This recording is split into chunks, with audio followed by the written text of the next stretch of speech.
मंडळी, उन्हाळा म्हटला की मठ्ठा हा घरात झालाच पाहिजे, म्हणजेच मसाला ताक.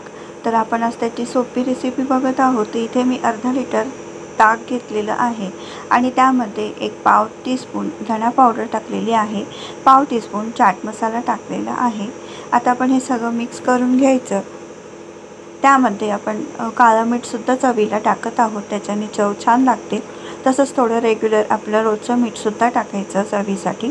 आणि माझ्याकडे इथे जलजिरा पावडर होती, तीसुद्धा मी 2 चिमूटभर यामध्ये ॲड करणार आहे. तर तुम्ही याच्यातलं कुठलंही एखादं सामान तुमच्याकडे नसेल, इन्ग्रेडियंट्स नसेल, तर तुम्ही स्किप करू शकतात.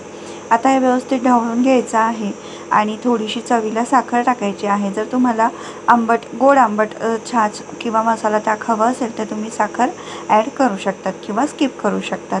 आता व्यवस्थित मिक्स करून घ्यायचं हे ताक. त्यामध्ये आपण आता तडका देणार आहोत. तर तडका पॅन गरम करायचं, त्यामध्ये 1 टेबलस्पून तेल गरम करायचं. त्यामध्ये पाव चमचा आपण जिरं छान तडतडून घ्यायचं. त्यामध्ये चवीसाठी एखादी हिरवी मिरचीचा तुकडा टाकायचा, तसंच 5-6 कढीपत्त्याची पानं टाकायची, कोथिंबीर टाकायची आणि 1 चिमूट किंवा 2 चिमूटभर आपण हिंग टाकायचं. छान खमंग फोडणी झाल्यानंतर आपण जे ताकाचं मिश्रण बनवलं आहे त्यामध्ये तडका द्यायचा आणि छान पुन्हा एकदा ढवळून घ्यायचं आणि वरून थोडंसं पुदिना आणि कोथिंबीर बारीक चिरून टाकायची. तर तयार झालं आपलं मसाला ताक. तर ते छाछ म्हणतात कुठे किंवा आपण मसाला ताक म्हणतो.